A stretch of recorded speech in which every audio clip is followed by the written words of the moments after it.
Hello and welcome back to another episode of Taking Back Saturday, a Happy Buyers Club podcast where we break down the real estate market each and every Friday to help home buyers build confidence, follow a process, and hopefully buy really happy.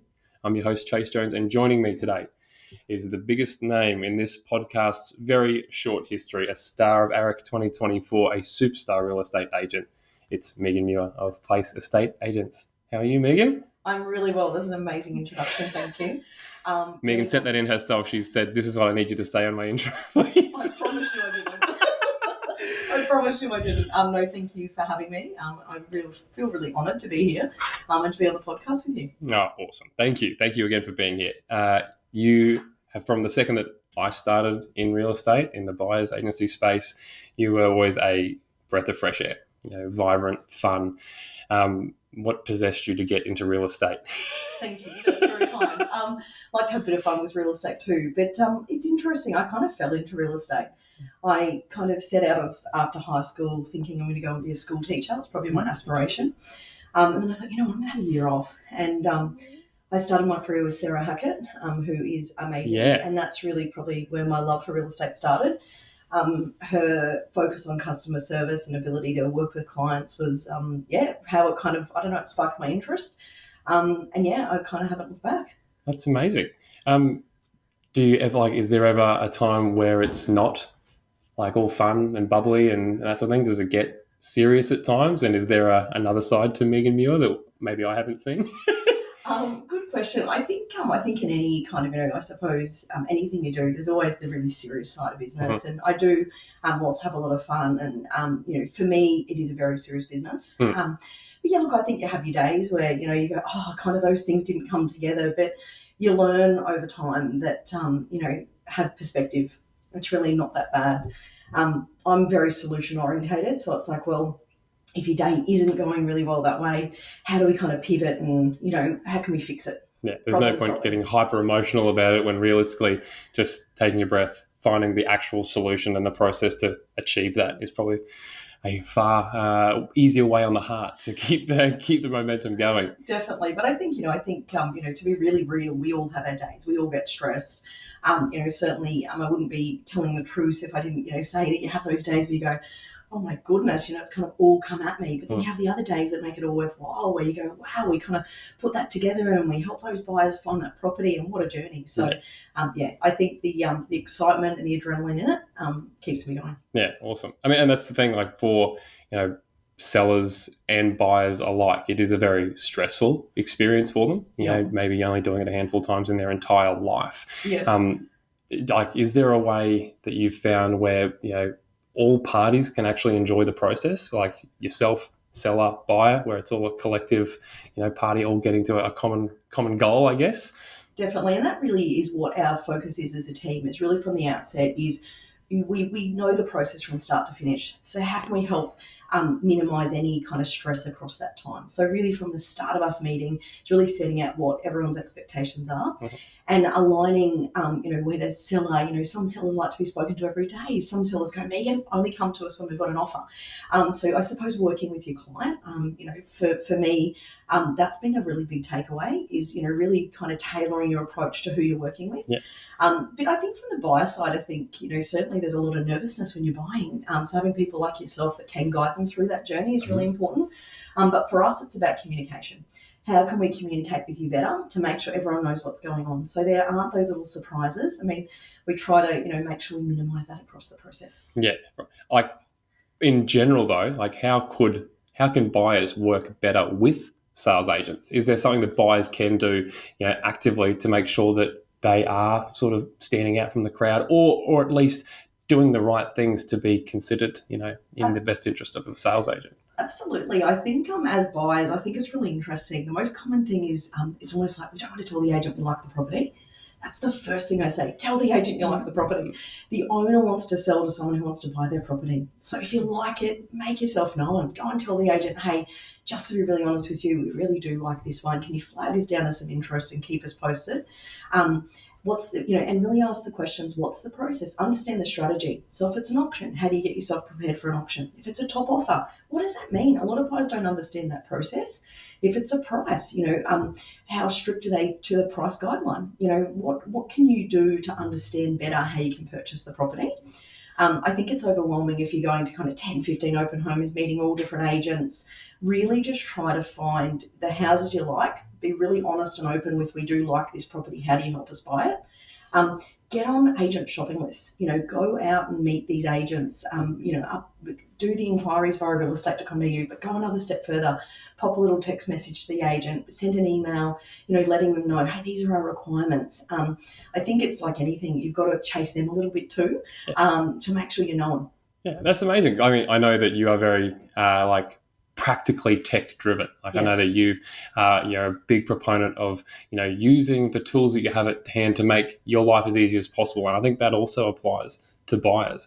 And we say it on this podcast, like, those tools are there. Like, the realestate.com inquiry is there for a reason. It gives you a comment section to tell the agent who you are, what you're looking for. You don't have to give them every detail about your buyer position or whatever it may be, but letting them know what you're looking for and why you're looking for it.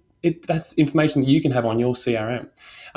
Do you find that buyers do come to you and your team for information, or do you feel they are apprehensive to ask questions that they might appear like silly? Like, I don't want to be the person to ask, like, what is strata? Like, what are body corporate fees? I don't know. Like, do you find that a lot, that people are apprehensive to ask those questions?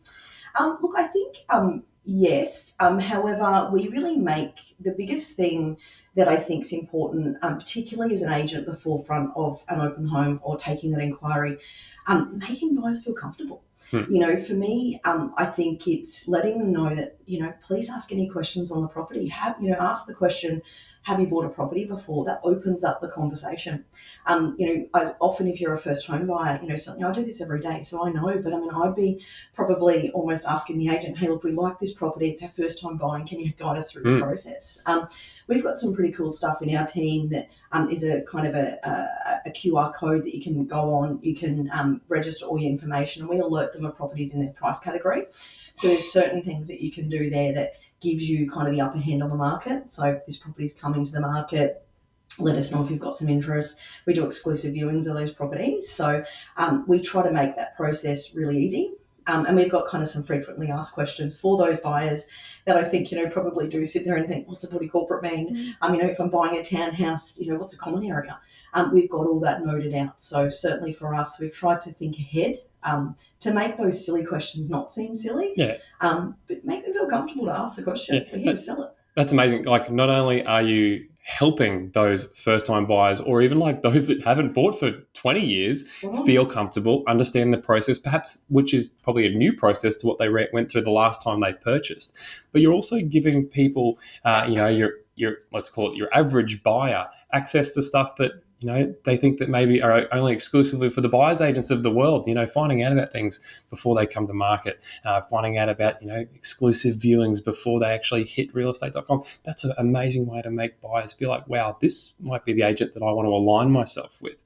And we say that all the time. If you've got an area that you like and you're looking to purchase within, identify the best agents in those areas and attach yourself to them. Make yourself known. Put your hand up out of the crowd and say, hi, I'm the best buyer in this area. Yes. Just help me find the right one, please. You've been the number one agent in Cannon Hill for 7 consecutive years, correct? Yes. Yep. Did you choose Cannon Hill, or did Cannon Hill choose you? It was interesting. Ironically, Cannon Hill has Muir Street, so there was a bit of a love for it from the start. You got caught stealing a street sign there once as a teenager, and they're like, you have to repay the debt to this suburb. You can sell some real estate in the community. Look, I think Cannon Hill just made sense for me. We've got an amazing business at Place on Oxford Street at Bulimba, and I think what we had was some dominant agents in those pockets in and around there. So for me, I thought, well, where can I go and forge a career that makes sense to our business, but also myself? And Cannon Hill is such a beautiful community. So from the moment that I kind of drove through it for the first time, now I know the streets, I could almost tell you every house on every street. But, when I first drove through it, I thought it's family friendly.